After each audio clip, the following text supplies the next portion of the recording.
Hi everyone, today I'm going to tell you about a series where little toy soldiers come to life and seek revenge for their creator. You're on the Rewatch channel, and this is the recap of the series Nightmares and Dreamscapes, based on the stories of Stephen King. The main character is a mercenary named Renshaw. He drives to the gates of the Maurice company, which manufactures toys. Maurice, the company's president, is the assassin's next target. The owner looks over the toy shelves and finds a green fairy. Renshaw confirms that the target is in the building and begins his operation. He's assembling a gun and putting on a mask. Using a phone labeled as bomb, he starts a countdown. A guard grabs him, and running outside, he falls into an ambush. Renshaw takes the guard's keys and disables the security cameras.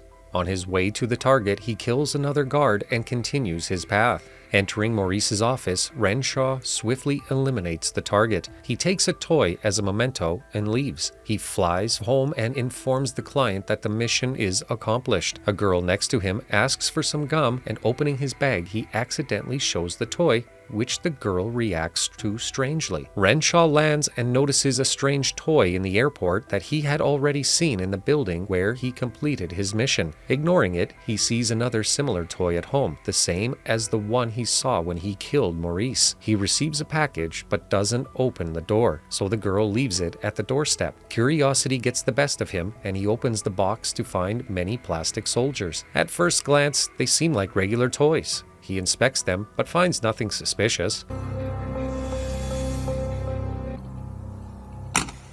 When Renshaw steps away for a moment, the box suddenly falls off the table by itself. He approaches to look, but to his great surprise, all the soldiers are gone. Strange things start happening in the house. Curtains move, lights turn off by themselves. Suddenly, something injures his leg under the table. He pulls a plastic rifle from his boot and sees a barrage of fire from under the cabinet. A real war begins. Bullets and rockets fly at him. Renshaw manages to hide in the bathroom, trying to understand what is happening. He peeks out using a mirror and sees continuous gunfire. The toy soldiers notice Renshaw and launch a rocket at the mirror. The man decides to fight back, pulls out his gun, and sneaks into the kitchen to grab more powerful weapons, starting to shoot the soldiers. Turning over the sofa, he sees many small bodies. The surviving soldiers help the wounded and get into a jeep. Renshaw sees that they want to escape and starts crushing them like ants. It seems the army is defeated, but military helicopters fly out from under the cabinet and start firing. They turn out to be much more serious than the infantry, managing to wound the killer.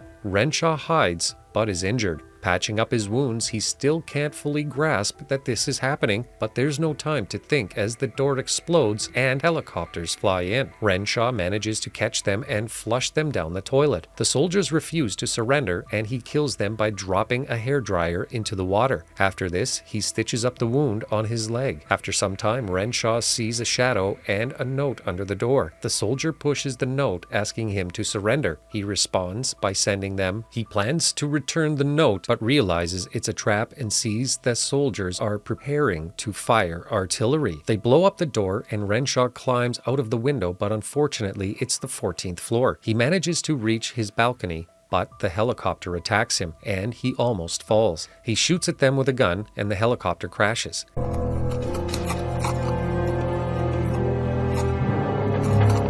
Renshaw decides to distract the soldiers using a rubber duck and attack them with a fire extinguisher. Then the mercenary uses a spray and burns a part of the army.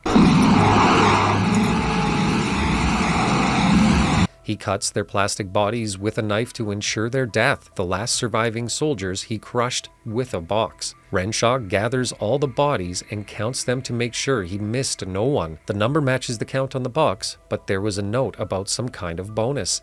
The killer decides to relax in the pool, and while he swims carelessly, his wrist is suddenly cut. He stitches the cut and realizes someone is left, but he decides not to fight further. He tries to escape, but the panel breaks in the elevator and the lights go out. Renshaw, using a flashlight, inspects the elevator panel and notices a small soldier in camouflage.